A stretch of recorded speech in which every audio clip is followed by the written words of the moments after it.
Page number 4, The Comedy of Manners. 7th paragraph. Let's proceed. My younger son, upon being 18 years, wanted to know about his mother and brother. He often asked me for my permission to go in search of his elder brother, along with Dromio, the younger slave, who had also lost his brother and desired to search for him. Initially, I was scared for the loss of this son, but after much hesitation, I gave consent, as I also wanted to see my wife and child.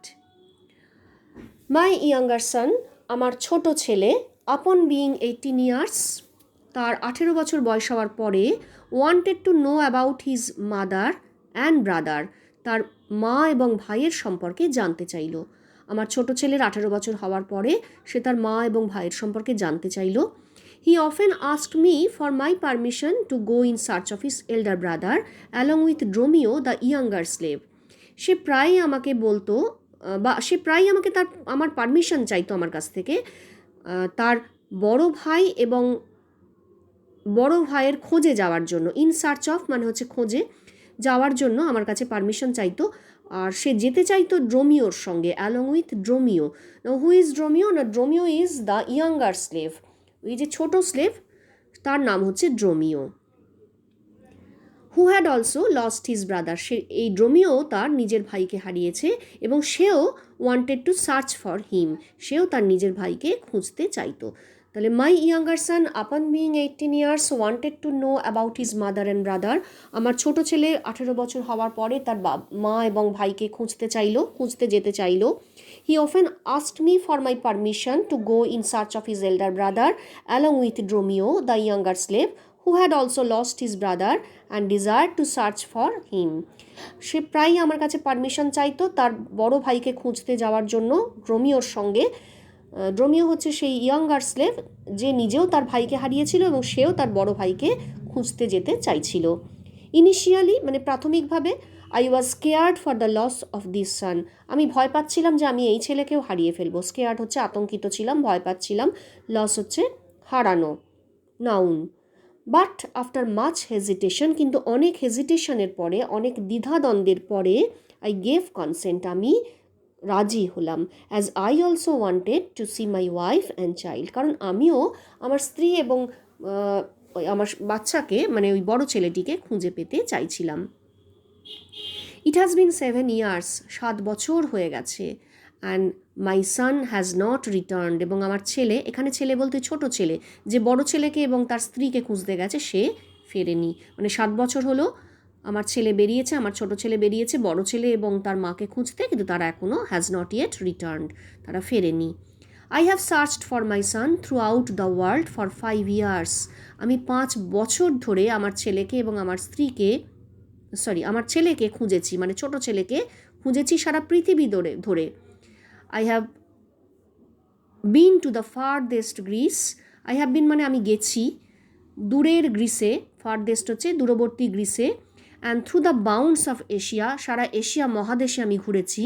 And while returning home, এবং বাড়ি ফেরবার সময়, now I have landed here in search of him, আমি এখানে এসেছি, মানে ওই ইফিসাসে, নামটা ইফিসাসে, in search of him, তার খোঁজে। মানে যেহেতু আমার ছোট ছেলে তার ভাইকে এবং আমার স্ত্রীকে খুঁজতে গেছিলো, কিন্তু সেও 7 বছর ধরে নিখোঁজ, তাই তাকে খোঁজার জন্য আমি ইফিসাসে এসছি, এটা বললেন Aegeon. Because I did not want to leave any place unsought on this earth, কারণ আমি এই পৃথিবীর কোনো জায়গায় খুঁজতে বাকি রাখতে চাই না।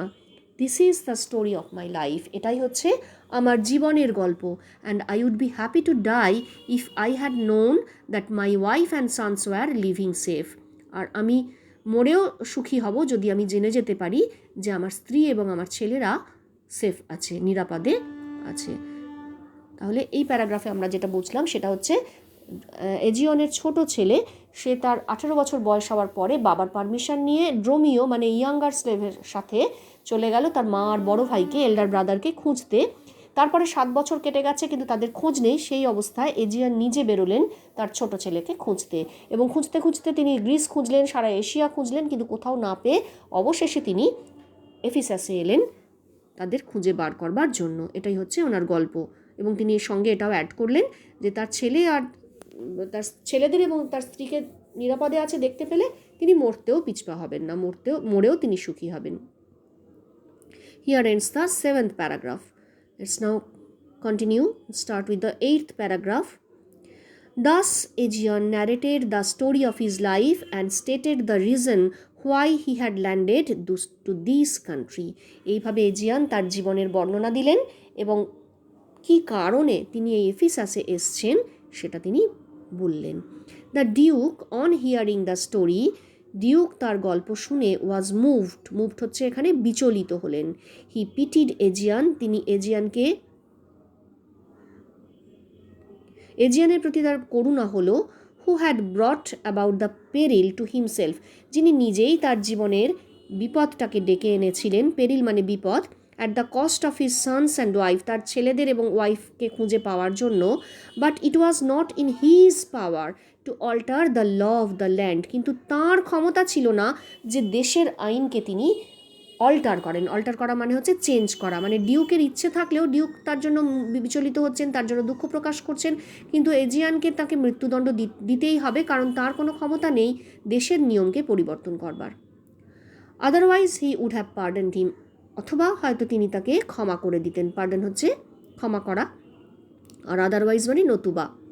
So instead of dooming him instantly, ফলে তক্ষণি তাকে মৃত্যুদণ্ড না দিয়ে, ইনস্ট্যান্টলি মানে তৎক্ষণাৎ, he gave him one day, Duke তাকে একটা দিন দিলেন, to try to pay the fine either by begging or borrowing money from someone, তাকে একটা সময় দিলেন একদিন, যাতে করে তিনি ভিক্ষা করে হোক বা টাকা ধার করে কারোর কাছ থেকে টাকা ধার করে হোক ফাইনটা দিয়ে দিতে পারেন।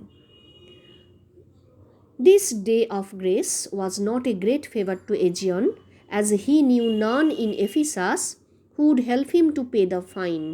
এবার এই যে গ্রেসটা দিলেন তাকে, এই যে ফেভারটা করলেন ডিউক এজিয়ানকে, এই যে একটা দিন তাকে দিলেন, এটা কিন্তু এজিয়ানের কাছে কোনো কাজ দিল না, কারণ তিনি কাউকে চিনতেন না এফিসাসের, যার কাছ থেকে তিনি টাকা নিয়ে ধার নিয়ে ফাইনটা দিয়ে দেবেন। He could not hope to get any help from anyone, তিনি কারুর সাহায্যই পাওয়ার আশা করেন না। So he went with the jailer to spend the night in his custody, ফলে তিনি জেলে চলে গেলেন তার কাস্টডিতে, জেলারের সাথে তার কাস্টডিতে থাকার জন্য। Aegeon thought that he did not know anyone in Ephesus, Aegeon ভাবলেন যে তিনি এফিসাসের কাউকে চেনেন না। But when he was in danger of losing his life for the search of his son, that son and the one who was lost in his childhood were both present in the city of Ephesus. খুব অদ্ভুত ব্যাপার হলো, Aegean কাউকে চেনেন না এফিসাসে, এটা ঠিকই, কিন্তু তিনি যখন তার জীবনের প্রায় তার জীবন বিপন্ন এরকম একটা ডেঞ্জারাস কন্ডিশনে তিনি রয়েছেন তার ছেলেকে খুঁজতে এসে, তিনি জানতেনও না যে তার সেই ছেলে মানে ইয়াঙ্গার সান যাকে তিনি খুঁজতে এসেছিলেন এবং বড় ছেলে যে তার চাইল্ডহুডে হারিয়ে গেছিল, দুজনেই were both present at that time, সেই সময় তারা দুজনেও এফিসাসেই উপস্থিত ছিল। তাহলে এটুকুতে আমরা এই লাস্ট 3টে প্যারাগ্রাফ আজকে এখন যেটা পড়লাম তাতে আমরা দেখলাম যে এজিয়ান তার জীবনের ঘটনা বললেন এবং বললেন যে কী কারণে তিনি এফিসাসে এসেছেন, এবং তিনি এটাও জানালেন যে তিনি তার স্ত্রী এবং ছেলেরা ভালো আছে জানলে তিনি মরতেও তার কোনো দ্বিধা নেই। Duke on the other hand, তার গল্প শুনে তিনি ভীষণভাবে তার করুণা হলো এই এজিয়ানের জন্য, এবং তিনি পারলে তাকে মাপ করে দিতেন, কিন্তু তার ক্ষমতা নেই যে he could not alter the law of the land, law of Ephesus, তার ক্ষমতা নেই যে এফিসাসের নিয়মকে তিনি বদলে দেন। ফলে তিনি তাকে একটা দিন সময় দিলেন যাতে করে ফাইনটা এফিসাস চেষ্টা করলে যদি দিয়ে দিতে পারেন, কিন্তু এফিসাসের পক্ষে ফাইন দেওয়া সম্ভব না, কারণ তিনি কাউকে এজিয়ানের পক্ষে ফাইন দেওয়া সম্ভব না, কারণ তিনি এফিসাসের কাউকেই চেনেন না, এই সিটিটার কাউকেই তার চেনা নেই। ফলত তিনি জেলে চলে গেলেন, জেলারের কাস্টডিতে একটা নাইট কাটাবেন বলে। এদিকে যেটা ব্যাপার হয়েছে সেটা হচ্ছে এজিয়ান ভাবছেন যে তিনি কাউকে চেনেন না, তার জীবন বিপন্ন হয়েছে ছেলেদের খুঁজতে এসে, কিন্তু খুব অদ্ভুতভাবে তার দুই ছেলেই, বড় ছেলে এবং ছোট ছেলে, একজন বড়কে খুঁজতে এসেছিল এবং এসে নিখোঁজ, আর বড় ছেলে ছোটোবেলা থেকেই মিসিং হয়ে গেছে, দুজনেই কিন্তু সেই সময় এফিসাসেই প্রেজেন্ট ছিল।